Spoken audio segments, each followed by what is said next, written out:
inside the centrifuge, it'll spin and separate, pulling out the plasma only. Remember, your blood is made out of a few cells plus the liquid part of it. So the cells constitute about 45% of your blood, then the liquid part is about 55%. So the liquid part is the plasma. That is what we want. So we take the plasma and then, without exposing your blood to anything, returning back with the same needle, same time, same line. So it pulls out and it goes, spins and separates. We pull out the plasma into the bag. As soon as we're done pulling out the plasma, same line, while the needle is in you, your red cells comes back. So there is no time of discontinuing. If there was a moment of discontinuing, then we would talk about you've maybe had a transfusion. There is no, it's a whole closed system. So so the device really, or the set, becomes part of you. It becomes an extended part of you. So then we cannot call it that you have received a transfusion. Then your other question was? No, just the risk of, again, because a closed system. Yeah, it's a completely closed system, because when the sisters put the parts together, they do it just like when you are in hospital going to have a drip onto your arm. They put those pieces together and the needle in your arm.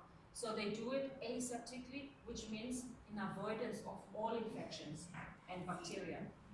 So they do it with clean hands, and they don't touch where they're not supposed to be touching. So there is no infection or risk of infection that may be coming to you. The only thing that will be your experience is because of this solution. It's an ACD, it's called ACD. It's an anticoagulant solution. It is meant to keep your blood liquid so that you can work with it. You know, the normal thing that blood does when it comes out of you, it clots. So we want it in a liquid form the whole time. So we will add this. This does not come to you directly. That's why we have two lines. It stays on its own line where it meets your blood onto the line. And then it comes into the machine, spins, separates, and then most of it goes with the plasma. It will be sitting in the plasma. So in the whole process of you donating plasma, you will receive some amount of this. In the whole process, it takes about 130 maximum afsil of this solution used in the whole procedure. But out of that 130, most of it sits in your plasma. And what comes back to you will probably be anything between 20 mils to 50 mils maximum of this solution, which is very minute. And this solution, the side effects is what Betty was telling you about. The tingling in your lips, the metallic taste, sometimes you get cold.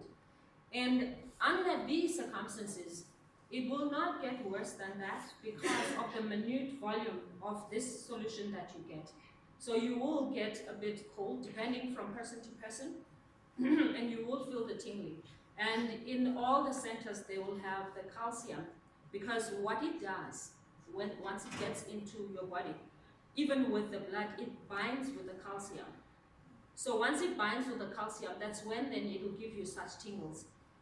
In high volumes, which people who donate platelets would know, they receive about 300 mils of this, because the platelet procedure is quite a lot, and the platelets are smaller, so most of it will come back to them.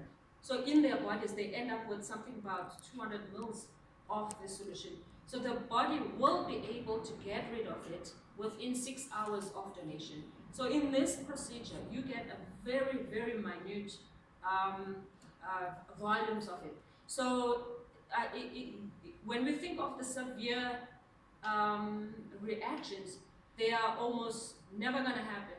The most you will feel is getting cold and the tingles and the metallic taste, which is resolvable with your calcium.